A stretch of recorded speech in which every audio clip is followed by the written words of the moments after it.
नमस्कार, मैं डॉक्टर अनीता चौहान राजकीय बालिका हाई स्कूल अंगौथा जनपद मैनपुरी से। मैं आज आप लोगों के लिए संस्कृत व्याकरण के अंतर्गत कारक प्रकरण लेकर उपस्थित हूँ। कारक प्रकरण कक्षा 6 के विद्यार्थियों से लेकर के प्रतियोगी परीक्षाओं में बैठने वाले विद्यार्थियों के लिए सभी के लिए एक समान बहुत ही महत्वपूर्ण विषय है। प्रमुख बिंदु है आज के कारक, अर्थ और परिभाषा।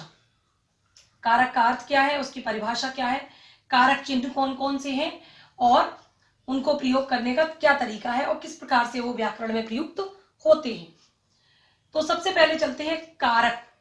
कारक का अर्थ क्या है? कारक से ही पता चलता है कि कारक का अर्थ है करने वाला, जो करने वाला है। देखिए, कारक का है क्रियाजनकत्वम कारकत्वम, ये इसकी पहली परिभाषा है। कारक को समझाने के लिए मैं आपको कारक की अनेकों परिभाषाएं बताऊंगी जिससे कि आपका कॉन्सेप्ट क्लियर हो सके। ठीक है, क्रियाजनकत्वम कारकत्वम, जो क्रिया का जनक है वह कारक है।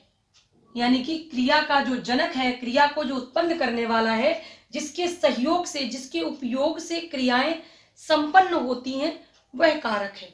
ठीक। दूसरा है साक्षात क्रियान्वयत्वम कारकत्वम, क्रिया के साथ जिसका साक्षात अन्वय होता है वो कारक है। साक्षात अन्वय, पहली बात तो साक्षात यानी कि सामने, आमने सामने, सीधा संपर्क होना। ठीक। अन्वय यानी संबंध होना, क्रिया के साथ जिसका सीधा संबंध होता है या साक्षात अन्वय होता है वह कारक है। क्रिया की सिद्धि में एक नहीं कई एक सहायक तत्व प्रयुक्त होते हैं। कई एक सहायक तत्वों के उपयोग से, उनके सहयोग से क्रिया संपन्न होती है। जैसे पहले बात तो क्रिया क्या है? क्रिया है, हम प्रतिदिन हजारों क्रियाएं करते हैं। खाना, पीना, सोना, हंसना, रोना, जाना, आना, लिखना, पढ़ना, खेलना, कूदना, ये सभी की सभी क्रियाएं हैं। इनको संस्कृत में धातुएं भी कहते हैं। इन क्रियाओं को पूर्ण करने में जिन तत्वों का सहयोग रहता है, जो विभक्ति पद प्रयुक्त होते हैं, वो सभी कारक कहलाते हैं। ठीक। एक अगली परिभाषा एक और देख लीजिए, समझ में आ जाएगा आपके। क्रियाम करोति इति कारकम, जो क्रिया को करता है या जो क्रिया को करने वाले हैं वो कारक है। ठीक। क्रिया को करने वाला कौन है? क्रिया को करने वाला कर्ता है, क्रिया को करने में सहयोग करने वाला कर्म है, क्रिया को संपन्न करने में करण सहयोग करता, क्रिया जिसके लिए की जा रही है वो संप्रदान है, क्रिया के अंतर्गत जिससे पृथकत्व हो रहा होता है या जिससे अलग हो रहे होते हैं वो अपादान है। तो ये सभी कारक हैं।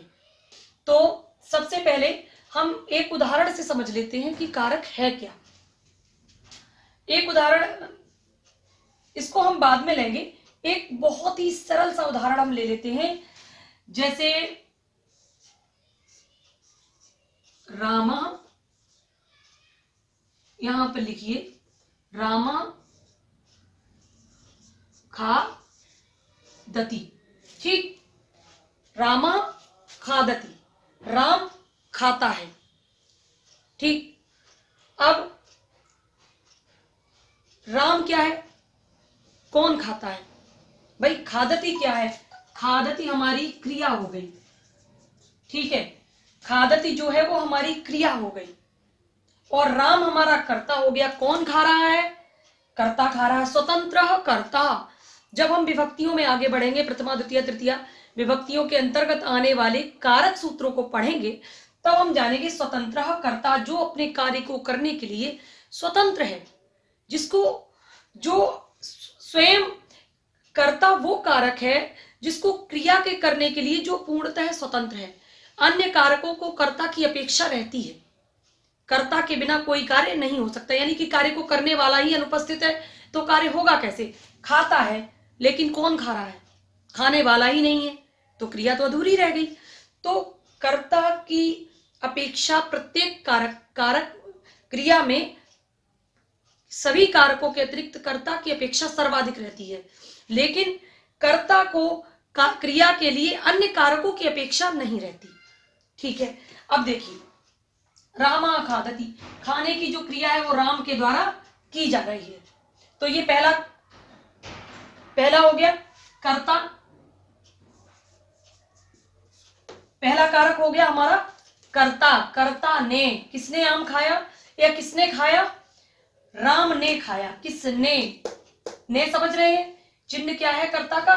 ने। किसने खाया? राम ने खाया। राम हमारा कर्ता हो गया। ठीक, ये हमारी खाने की क्रिया हो गई। अब हम दूसरे पे जाते हैं। क्या खाया? किसको खाया? राम ने भोजन को खाया, फल को खाया या और कुछ खाया, जो भी कुछ खाया वो क्या खाया? तो जिस वस्तु को खाया गया, यानी कि कर्ता का जो सर्वाधिक ईप्सित है वो क्या है? कर्तरीप्सितता कर्मम। कर्तरीप्सितम कर्मम, यानी कि जो कर्ता का सर्वाधिक ईप्सित होता है वो हमारा कर्म कहलाता है। ये कर्म की परिभाषा है द्वितीय विभक्ति की। तो कर्ता का सर्वाधिक ईप्सित क्या है भाई? राम क्या खा रहा है? तो रामा फलम खादति। राम फल को खा रहा है। तो फल क्या हो गया हमारा? कर्म हो गया। द्वितीय विभक्ति कर्म। राम किसको खा रहा है? फल को खा रहा है। तो ये को आ गया, को का मतलब हो गया, ये चिन्ह आ गया। तो राम कर्ता हो गया, ये कर्म हो गया, फल और क्रिया हो गई खादति। ठीक, अब आता है किसके द्वारा खा रहा है? भाई खाने का कोई तो माध्यम होगा, कांटा, छुरी, हाथ इत्यादि, जिससे भी खा रहा है वो क्या है? ठीक, तो राम किससे खा रहा है?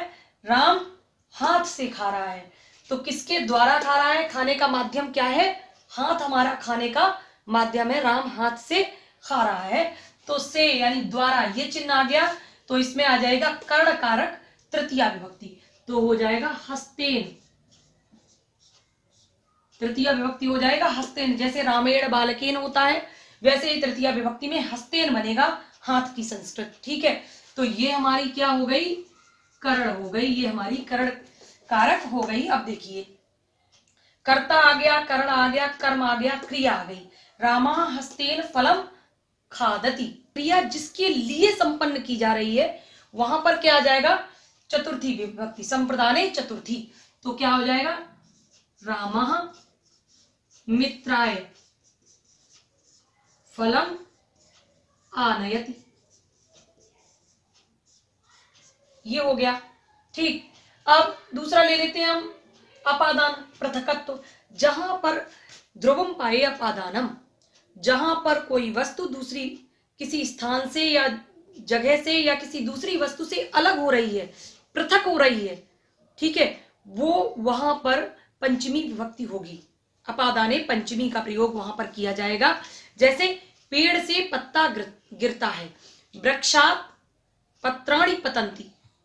ठीक, पेड़ से पत्ता गिरता है, वृक्षात पत्रम पतति, कुछ भी हो जाएगा। तो पेड़ से पत्ता गिर गया ना, वो पेड़ से अलग हो गया, वो दोबारा से उसमें जोड़ा नहीं जा सकता। या राम गांव से आता है, तो रामा ग्रामात आगच्छति।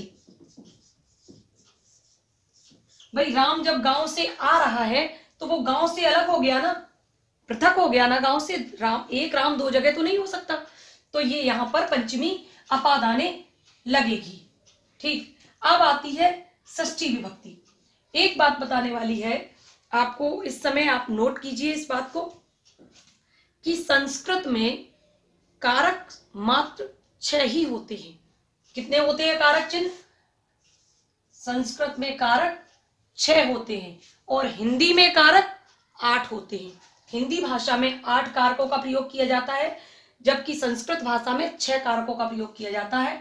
और संस्कृत में विभक्तियां 7 होती हैं। कई सारे विद्यार्थी इस बात में बहुत अधिक कंफ्यूज रहते हैं। कई प्रतियोगी परीक्षाओं में भी ये पूछा जाता है कि निम्नलिखित में से कारक कौन सा नहीं है। 4 कारक दे देते हैं, ठीक है, कर्ता, करण, संबंध और अपादान। विद्यार्थी कहते हैं ये तो चारों के चारों कारक है। ऐसा नहीं है, हमने अभी परिभाषा पढ़ी थी, हम वहां वापस चलते हैं। ठीक है, देखिए क्या पढ़ी थी? क्रिया से साक्षात संबंध रखने वाले विभक्ति युक्त पद कारक कहलाते हैं। क्रिया से साक्षात संबंध रखने वाले, लेकिन संबंध कारक से क्रिया का कोई भी साक्षात संबंध नहीं होता है, इसलिए संबंध को कारक नहीं माना जाता। सीधा पंचमी के बाद सप्तमी कारक आ जाता है अधिकरण। इसका चिन्ह होता है मैं पे पर। अधिकरण कारक क्या करता है? आधारे अधिकरणम। जो क्रिया का आधार होता है वहां पर सप्तमी विभक्ति अधिकरण कारक का प्रयोग होता है। क्रिया का आधार क्या होता है? अब आप ये सोचें।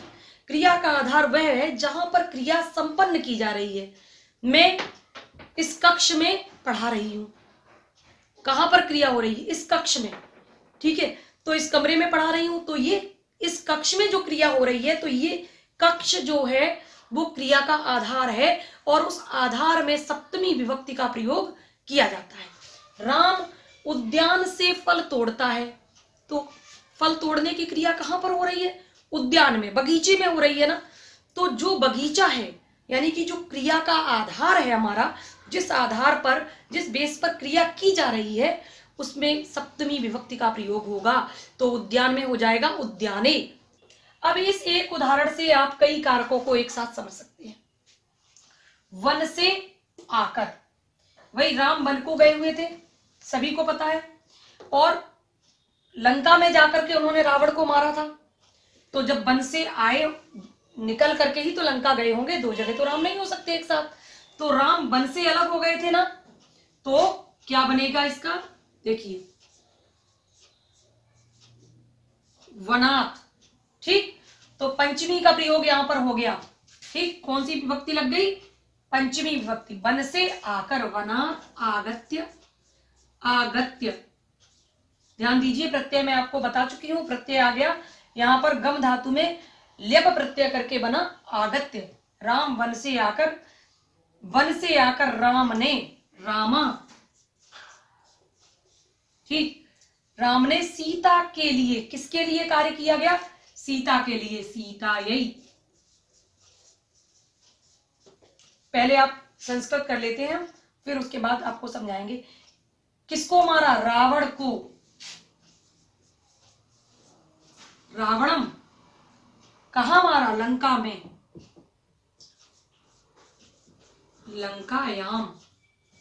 हतः, हतः भी हो सकता है, जब हम एकता प्रत्यय लगाएंगे तो हतः हो जाएगा।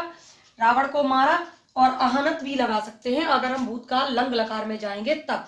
उस प्रकार से करेंगे तो अहनत बनेगा, लेकिन हतः भी ठीक है। चलिए हम आगे समझते हैं। अब देखिए, इसमें आप कई कारकों को एक साथ समझ सकते हैं। अब हमारी, सबसे पहले हम कर्ता पे जाते हैं। हमारा कर्ता कौन है? राम। कैसे? हतः। हतः क्या है? हमारी क्रिया है, और क्रिया जो है उससे साक्षात संबंध जिन जिन कारकों का होगा, जिन जिन विभक्ति युक्त पदों का साक्षात संबंध इस हतः से, इस क्रिया से होगा, वो समस्त हमारे कारक होंगे। और जिसका साक्षात संबंध इस क्रिया से नहीं है, वो कारक भी नहीं है। देखिए, अब देखिए, क्रिया हमारी क्या है? हतः। किसने मारा? ने, आ गया ना कर्ता। किसने मारा? राम ने मारा। ठीक, तो राम हमारा क्या हो गया? कर्ता हो गया। पहला, पहला कारक कौन हो गया? राम हो गया। राम हमारा कर्ता है। किसको मारा? को, द्वितीय कारक। कर्म कारक का चिन्ह क्या है? को। किसको मारा? रावण को मारा। तो ये उत्तर आ गया रावण को, तो ये हमारा कर्म हो गया, रावण। ठीक, मारने की क्रिया किस पर की गई? रावण पर की गई, तो ये कर्म हो गया। फिर तीसरा, किससे मारा? वन से आकर राम ने। हाँ, इस उदाहरण में यदि हम इतना और लगा दें कि वाण से मारा, राम ने वाण से। ठीक, तो राम ने वाण से, सीतायै वाणेन। ठीक, तो अब हमारा करण कारक भी इसमें समझा जा सकता है। किस माध्यम से रावण को मारा गया? किसके द्वारा मारा गया? तो वाण के द्वारा मारा गया। ठीक है, तो ये हो गया तीसरा कारण, करण कारक। ठीक, अब आता है किसके लिए मारा? चतुर्थी। किसके लिए क्रिया की गई? भाई राम ने रावण को मारा तो किसके लिए? सीता के लिए, सीता को पाने के लिए मारा ना। तो सीता में चतुर्थी विभक्ति हो जाएगी, तो सीता हमारा चौथा कारक हो गया संप्रदान का। ठीक, सीता यही हो गया यहाँ पर। फिर पंचमी पृथकत्व, जहां से अलग हो रहा है कर्ता, या जहां से अलग अलग किया जा रहा है। अलग कहां से हो रहे हैं राम? वन से। वन से पृथकत्व हो रहा है तो वन में आ जाएगी पंचमी विभक्ति अपादाने।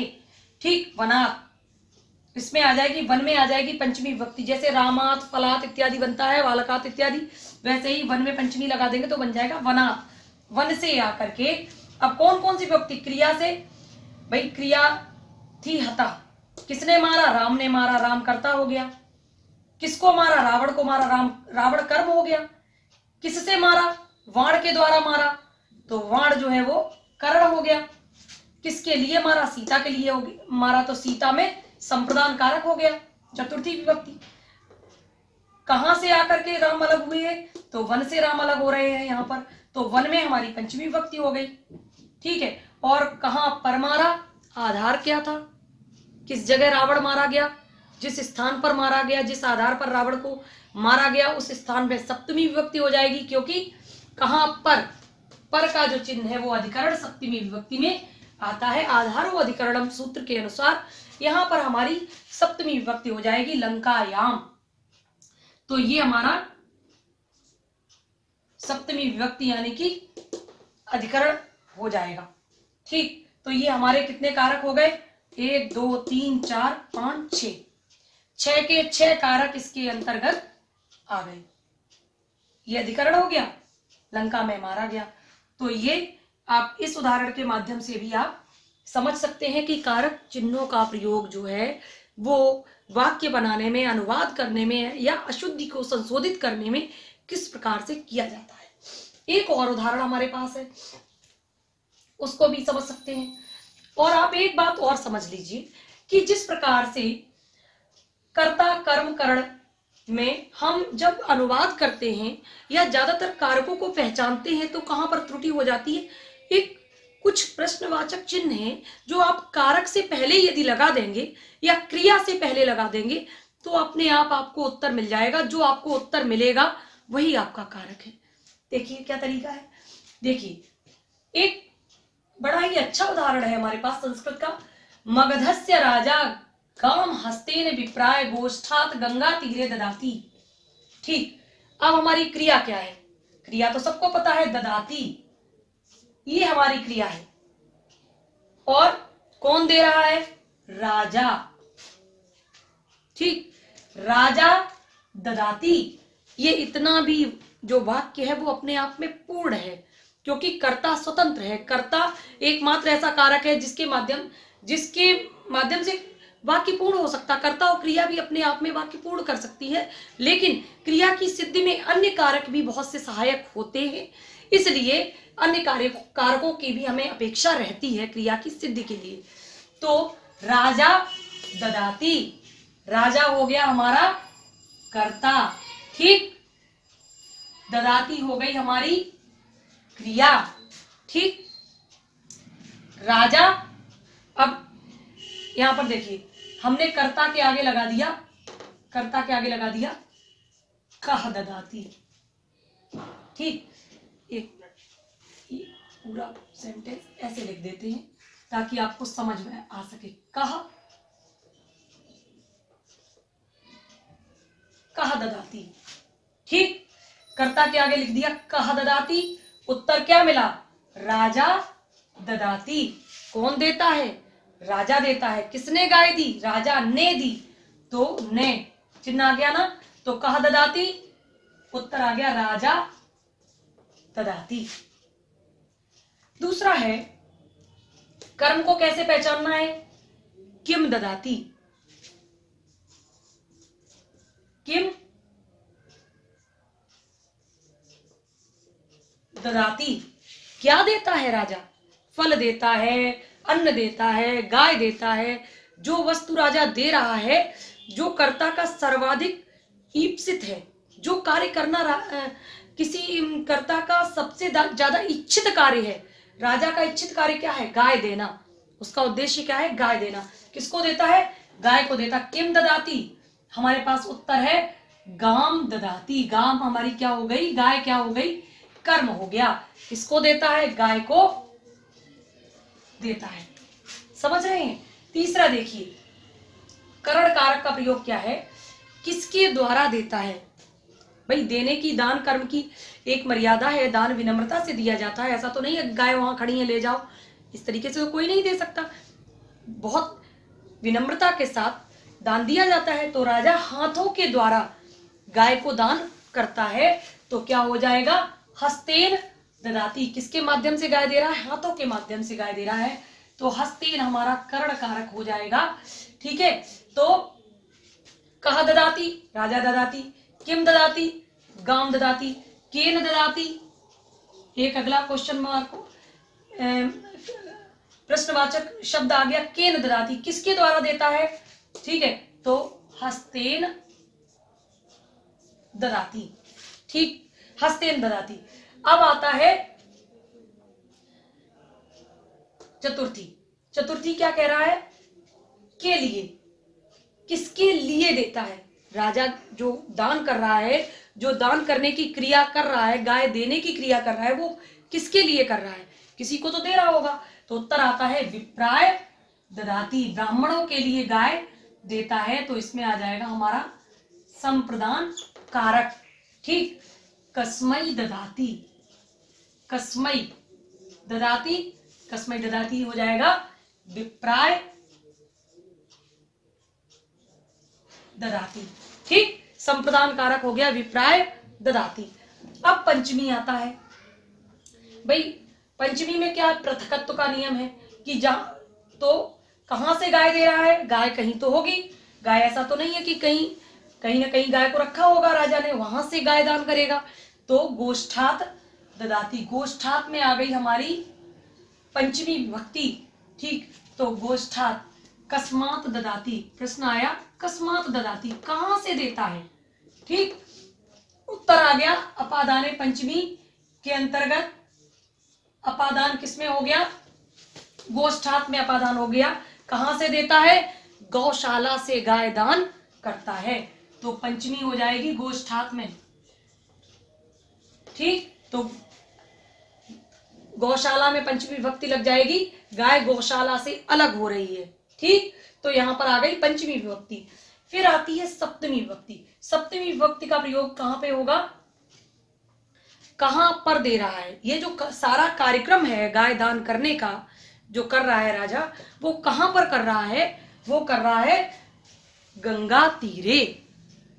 गंगा के किनारे जो राजा है वो गंगा के किनारे अपने हाथों से ब्राह्मणों के लिए गौशाला से गायों का दान कर रहा है। तो सप्तमी हमारा अधिकरण यहां आ जाएगा गंगा तीरे। ठीक है, तो यहां पर क्या होगा? गंगा तीरे। पुत्र ददाती इसमें आ जाएगा। पुत्र कहां पर देता है? पुत्र ददाती गंगा तीरे। यदि आप कारक चिन्हों से पहले ये प्रश्न भी लगा लेंगे, कहा, किम, केन, कस्मै, कस्मात, पुत्र, तब भी आपको जो उत्तर मिलेगा वो आपका कारक चिन्ह समझाने में, समझने में बहुत अधिक मदद करेगा। ठीक है, ये हो गया गंगा के किनारे देता है। अब एक प्रश्न, यहीं पर आप समझ पाएंगे कि संबंध कारक है अथवा नहीं। क्या मगध का कोई संबंध है इन सारी क्रियाओं से? मगध का कोई संबंध है? कहां का राजा? मगध का राजा। मगध में षष्ठी विभक्ति है। मगध में षष्ठी विभक्ति है। मगध जो है संबंध कारक है। राजा कहां का है? मगध का राजा है। मगधस्य राजा।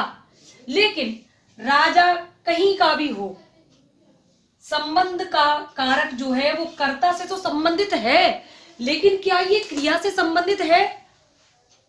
यदि ये क्रिया से संबंधित है ही नहीं तो फिर ये कारक की श्रेणी में आएगा ही नहीं। ठीक, संबंध जो है वो कारक नहीं है। क्यों नहीं है? भाई राजा गाय को अपने हाथों से ब्राह्मणों के लिए गौशाला से गंगा के किनारे दान कर रहा है, दे रहा है। ये अपने आप में एक संपूर्ण वाक्य है। इन कहीं पर भी मगध का संबंध जो है वो किसी भी प्रकार से ददाती से नहीं हो रहा है। जब मगध का संबंध ददाती से हो ही नहीं रहा है, राजा का संबंध ददाती से हो रहा है, क्या दे रहा है? गाय को दे रहा है। किसके द्वारा दे रहा? हाथ के द्वारा दे रहा। किसके लिए दे रहा? ब्राह्मणों के लिए दे रहा। कहां से दे रहा है? गौशाला से, गोष्ठात से दे रहा है। कहां पर दे रहा है? गंगा तीरे दे रहा है। ठीक, तो किसी भी प्रकार से मगध का संबंध जब ददाती से हो ही नहीं रहा है तो मगध जो है वो संबंध कारक है। इसका संबंध सिर्फ राजा से है, क्रिया से नहीं है, इसलिए ये संबंध कारक किसी भी प्रकार से कारक की श्रेणी में नहीं आता है। संबंध कारक नहीं है ये मैंने आपको अभी बताया। संबंध कारक क्यों नहीं है ये भी मैंने आपको बताया। इसीलिए संस्कृत में एक श्लोक है, कर्ता कर्म च करणम संप्रदानम तथैव च अपादानादि अधिकरणम इत्याहु कारकाणि सठ। संस्कृत में 6 ही कारक हैं। कौन से? कर्ता, कर्म, करण, संप्रदान, अपादान और अधिकरण। 6 कारक हैं, मात्र संबंध कारक नहीं माना जाता है। इस प्रकार से कारक प्रकरण के अंतर्गत मैंने आपको कारकों का अभी सामान्य परिचय दिया। इसके बाद आ जाइए हम गृह कार्य देख लेते हैं। सबसे पहले आप कारक की परिभाषा बताएंगे। कारक की क्या परिभाषा है, क्या व्युत्पत्ति है, क्या अर्थ है, और कारकों की कुल संख्या कितनी है संस्कृत में और क्यों है। कुल संख्या अगर 6 है तो क्यों है? क्योंकि विभक्तियां 7 हैं और उनके साथ विभक्ति के अनुसार षष्ठी विभक्ति में जो संबंध कारक है वो क्यों नहीं माना जाता, इसका भी उत्तर आपको देना है। इस प्रकार से कारकों का परिचय देने के बाद आगे हम प्रथमा विभक्ति, द्वितीय विभक्ति का इत्यादि के सूत्रों का परिचय लेंगे और उस पर अध्ययन करेंगे। इसी के साथ आपके उज्जवल भविष्य की कामना करती हूँ। धन्यवाद।